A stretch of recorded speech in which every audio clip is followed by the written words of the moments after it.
and talk. Cohen then turned to Industrial Light and Magic's Scott Squires to create the digital dragon. How do you decide how it's going to move? That's part of the problem with this. Since we're dealing with the dragon, it's not real, so that we can't really refer to too many real things. We want to make sure that he comes across as the character and give him weight, so as he's moving the rocks and he's interacting, and as he's flying, he's really got to pump his wings to stay afloat. He's not just floating, which would be very easy to do in computer graphics. Out of the way, out of the way, out of the way! Of course, Draco does more than just fly. He also talks. Veteran actor Sean Connery lent his distinctive vocal talents to create a voice for the mighty beast. When you know Sean's going to be the voice, do you give it a Sean Connery style, the dragon? We tried to, yes. I mean, that was an idea from the start, because we knew Sean was doing the voice, and Rob wanted to incorporate some of Sean's mannerisms into that. Give me examples of what you're talking about there. Well, certainly if he was romancing Kara on the stone, you know, he's got certain eyebrow looks and certain things he does with his eyes. So the animators would take a look at that and try to incorporate little pieces of that into there. You should never listen to minstrels' fancies. A dragon would never hurt a soul, unless they try to hurt him first.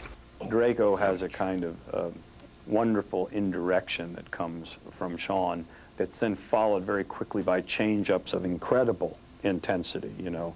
So on one hand, he can be saying, you know, yes, what was he like, this dragon that you hated, you know? And then, Iron was no innocent. He polluted the heart, you know, and he can, you know, so Sean, with all of those wonderful change-ups that he can do, we took advantage of those in terms of the script, the reading, and how we animated the dragon. Neither Connery nor the computer-animated dragon were anywhere near the film set during principal photography. That meant Dragonheart star Dennis Quaid often had to deliver his lines to an invisible co-star. You know, the way he would direct me is that, you know, here's your task in this scene, and here's what the scene is about. You know, emotionally, we would do that. And he would play Draco, and do Draco's lines, because we couldn't use Sean's voice, because it had been like pressing play on the recorder, you know, and trying to do a scene with that. Now I'm having false memories of the dragon being there. Oh, really? Yeah. I mean, I can imagine him not being there. Yeah. I myself believed it. And I was there working with the tennis balls on sticks, you know, that was the dragon. Dragonheart flies into theaters this weekend. Sci-Fi Buzz. Let me help you with that, Jamie. You know, just put your hand right in there. I don't think so. Yeah, that's fine. Hey, Buzzers, welcome to Sci-Fi Central. Mike Jarek here. Hey, first of all, this very day is Clint Eastwood's birthday, one of my favorites. 66 years old today. Dave, you want to go ahead and do it? Go ahead. Make my birthday. Nicely done. Well, our first story tonight on Sci-Fi Buzz is about another famous director, and just about as legendary as well, Ed Wood.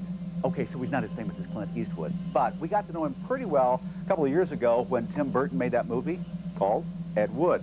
Of course, Ed is famous for his low-budget films of the 50s, rather inept films, I might say. Well, will we ever forget him? You would think we would, because, I mean, the guy is dead, and his films are very obscure. But his co-workers and friends will not let us forget the memory of Ed Wood. Those fingernails have got to go. You know, I didn't realize they're as long as they are. These are classics. They're terrible, horrible pictures.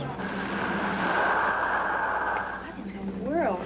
That's nothing from this world. He's not a boring filmmaker. He may be a bad filmmaker. He may be a clumsy filmmaker. You see? Your stupid minds. Stupid! Stupid! Ed was a dear friend. He was a loyal friend. And a damn good Marine. Good fighting man. Even if he did try to borrow my pantyhose. Welcome to the wacky world of Ed Wood. And it was here in Los Angeles that an Ed Wood Love Fest was held in celebration of the world premiere of the new documentary, The Haunted World of Edward D. Wood, Jr.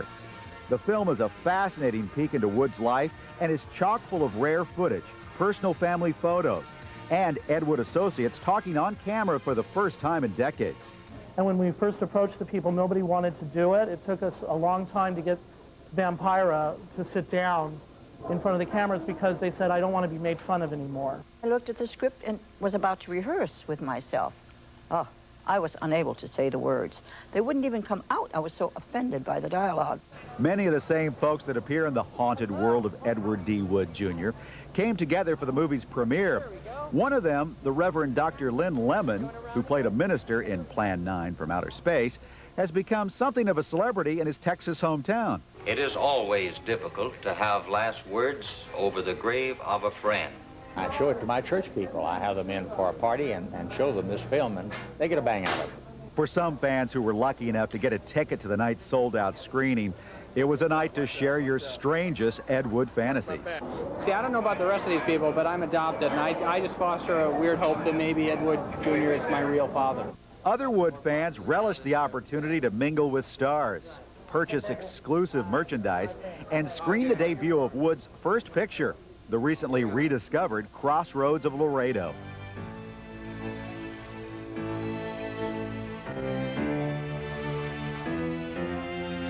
Highlighting the evening were stories about the one-of-a-kind director from Wood's colleagues. But while he was in combat, he had a girl's red bra and panties on under the combat fatigues. And he told me, thank God, if I'm going to die, I have to be killed. I don't want to be wounded because I can never explain the red bra. And he always wore a suit and tie when he directed. And all the time that when it got hot, he took the jacket off. But I've never seen him anything but a white shirt and tie and pants. So it's a big fallacy how Ed dressed. There still may be some disagreement about Ed's choice of fashion, but Wood's associates do agree that this new documentary paints a more accurate portrait of the director than the 1994 Tim Burton film. I saw the film that they did on him, and I didn't think that the young man that did the part of Ed really did the Ed that I knew. I thought they made him look like a flake, which he was not a flake. He was just a poor, broke guy trying to make a buck in Hollywood any way he could.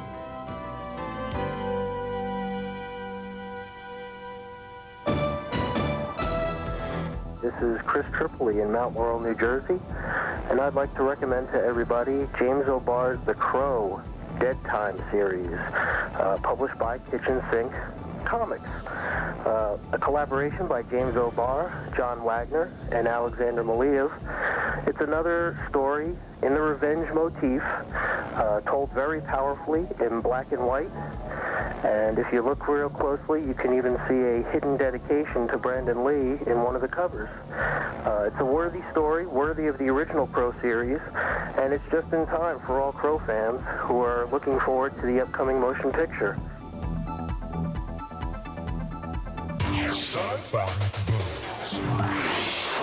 Next, the best-selling fantasy writer who was afraid to give up his day job, Terry Brooks. Stand by. Mentioned earlier, Clint Eastwood celebrating a birthday today, probably watching the Buzz to celebrate. Now, next week, some other celebs are celebrating birthdays. From The Swamp Thing, Adrienne Barbeau, blowing out some candles. Also, evil character actor Bruce Dern, one of my favorites. He celebrates a birthday next week. And if he were alive today, he'd be 256 years old, the Marquis de Sade. Actually, he probably would like to be spanked 256 times, plus one to grow on, wouldn't he? Well, that is not news, certainly. This is news. Hey, Spidey, how are you? Good, Stan. Look, you see, that's you. Many of the world's best-known cartoon characters gathered in Boca Raton, Florida recently for the opening of the International Museum of Cartoon Art. Founded by Beetle Bailey's Mort Walker, this museum houses more than 160,000 works, including many of our favorite comic books. Finally, cartoon art gets the respect it deserves. On the opposite coast, the X-Files creators have erected a 20 by 60-foot talking billboard high above the Sunset Strip in West Hollywood. Passers-by are instructed to tune their radio to a certain frequency where they'll hear dialogue, music, and hidden messages from the Fox series. So, although the truth may be out there, some of it can only be heard within a half-mile radius of this sign. Do something! Believe it or not, Ripley's back yet again. Or at least her clone will be in the upcoming Fox film, Alien 4, The Resurrection. Sigourney Weaver returns in the lead role, with Winona Ryder along this time as her android sidekick. And who will direct this hot duo? Not whom you might expect. This choice assignment goes to French director Jean-Pierre Jeunet. best known for his bizarre cult films Delicatessen and The City of Lost Children. While Genet's cinematic style has been compared favorably to Terry Gilliam's, he's never directed an English-language film, let alone one costing $70 million. Still, Fox is betting that Genet's unique imagery will help resurrect their once lucrative franchise. After Alien 3, it certainly couldn't hurt. And that's the latest buzz. I get put in the fantasy department in the bookstores, and I'm considered to be a fantasy writer, but the fact is the bulk of my readers tend to be people who read outside the field. Terry Brooks' Shannara and Magic Kingdom books have made him one of today's top-selling novelists. His latest book, First King of Shannara, recently made the New York Times bestseller list. Worldwide, Brooks has over 13 million books in print. The author has accomplished this feat by writing fantasy that appeals not just to fans of the genre. Brooks snares mainstream readers, too, by infusing fantasy with sweeping adventure in the grand European tradition. The main influences in my writing come from the European adventure story writers. And I'm really rewriting Ivanhoe and the Count of Monte Cristo and The White Company and Quentin Durward. So I'm going to read you the first chapter. At one point, it looked like Brooks was destined not to write novels, but legal briefs. Giving in to Midwestern small-town pressures, he entered law school, but he couldn't suppress his creative urges. I started The Sword of Shannara, my first book, when I was in law school because I was going nuts. And I had to do something to take the edge off of what's involved, because law school is a very intense and unpleasant experience. So I started that book, and then when I got out, I was still writing it, and then I went back to my hometown. I started practicing in a small firm, and for several more years after that, I continued to write this book. Practicing law by day and writing all night, Brooks took 6 years to complete the book. His dedication paid off. The novel became the first work of fiction ever to crack the New York Times trade paperback bestseller list. But Brooks could not appreciate this accomplishment. I didn't know anything. You know, I was in a small town in the Midwest. I knew nothing about the publishing world. I had no idea. I thought everybody got on the New York Times bestseller list. Great. I like it. How you doing? Afraid to become a full-time writer, Brooks practiced law for another 10 years. During that time, he wrote 4 books, all of which made the bestseller lists. 2 of them went to #1. I was making very good money as a writer, but I wasn't making any money as a lawyer. That's why I was, you know, it didn't make much sense for me to be spending the bulk of my time, 60 hours a week, practicing law for a pittance, and not spending hardly any time on writing, where I had a chance to make a lot of money, and that was really what I wanted to do anyway. In 1986, Brooks retired from law. He penned 3 more Shannara books and then launched the equally popular Magic Kingdom series. Now he's poised to take the fantasy adventure story in a whole new direction. Having 2 series has helped me to go back and forth, which is what I do to stay fresh between the one and the other. And in '97, I'll be publishing a 3rd series, and that will give me and it's time. I need to do something different. I've been writing in 2 series for 20 years now. Those 2 decades of experience have made Terry Brooks finally understand the significance of having his first book make the bestseller list. I think maybe as time goes by, I look back more and more and say, good God, how did this happen? You know, that was quite the incredible piece of luck you experienced, Buster.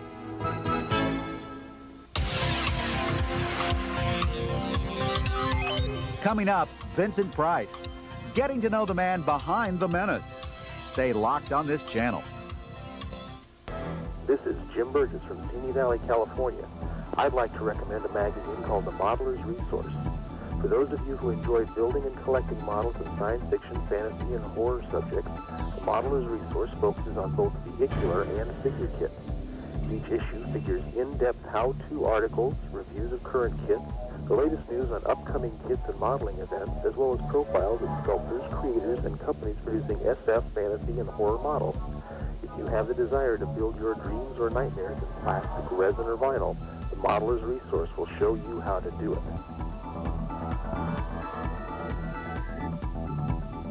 Happy birthday to you. Oh, boy, that's nicely done, Buzzers. You know, here on birthday night on The Buzz, for all you horror fans out there, we want to remind you that Vincent Price would have been 85 last week on May the 27th. What a wonderful man. You know, that classic face and style. So tonight, here on The Buzz, a special tribute to Vincent Price. Present me the award, Gloucester, or you will lose your eyes and have to smell your way through the world. Okay, who can say they've never seen a Vincent Price movie at some point in their life? Price, who passed away in 1993, made 100 feature films and a significant contribution to horror history.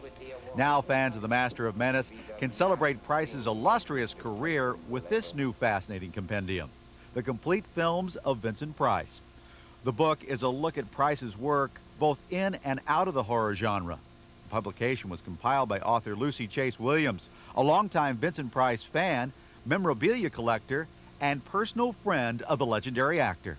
I first met him when I was an undergrad at Yale, which was also the school he'd been to, and he used to love to throw his arm around me and tell everybody that we'd been at school together.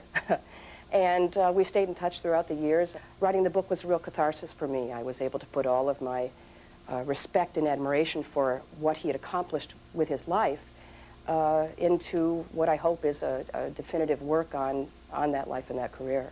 The book is a sweeping look at Price's long career, from his early days in the theater through the diverse work that made him a top film star.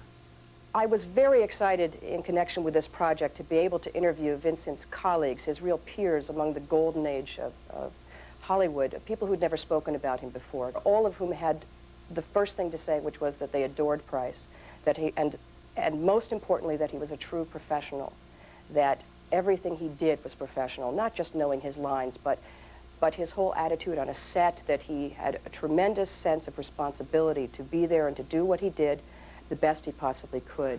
So what made Vincent Price so special and such an enduring icon? He could move with the times. He could spoof himself on Batman, or he could be the most erudite host possible of the mystery series. He could stay current. Let me prick your memory. Of course, any actor with a lengthy career is sure to have his share of forgettable films. And according to Williams, Price would be the first to admit that not all of his films were classics. There was a book on some of the 100 worst movies ever made, and Vincent was very insulted that some of his films weren't in there. As I say, because he had such a great sense of humor about it all. One thing that many past Vincent Price biographers have missed is the personal side of the actor. But because of her close friendship with him, Williams was able to illustrate the actor's warmth and affability in her book. Every time I would see him, you know, he inquired after my family. When she was 5, my niece wrote Vincent a birthday card, which wasn't exactly in perfect English. In fact, her mother had to inscribe underneath it what it actually said. And Vincent was so touched by that, he wrote her a poem, which he sent to me and said, please forward this on to your little girl. It was really charming. Those who were close to Price also know that his artistic endeavors went far beyond the film world. I think unquestionably, and Vincent would have said so, his most enduring legacy is the Vincent Price Gallery at East Los Angeles College. The Vincent Price Art Gallery has a permanent collection that's valued in excess of $5 million, and they present world-class art exhibitions. And for those of us unable to visit this unique gallery, there's always Vincent's other works of art, his 100 movies that can be found at the local video store.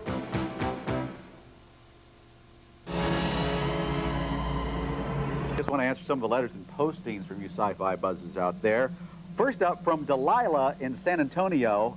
Has Buzz executive producer Dick Crew ever been on the X-Files? I don't think so. He looks like one of the paranormal characters. Dick, have you ever been on X-Files? No? You would look at his head closely. He could be some kind of alien. Hey, thanks for dressing up, Dick, by the way. Next one comes in from Scott in Vancouver, BC. Harlan Ellison is a great writer, we agree. But who made him the conscience of sci-fi society? Hey, nice alliteration there, Scott. Actually, you know, Harlan admits to being an elitist, and elitist can be whatever he wants to be. I'm just glad that Harlan is a friend of Sci-Fi Buzz. I would not want him as an enemy. Great writer, like you say, and if you want to contact him and talk to him more about all of this, why don't you email your phone number to me, and I will pass that phone number on to Harlan. But to tell you the truth, Scott, I would quit while I was ahead. Last one here, I think we have time for one more. 2 women in Florida and 1 woman in Minnesota say, we want to see more of the host. Not until we're engaged.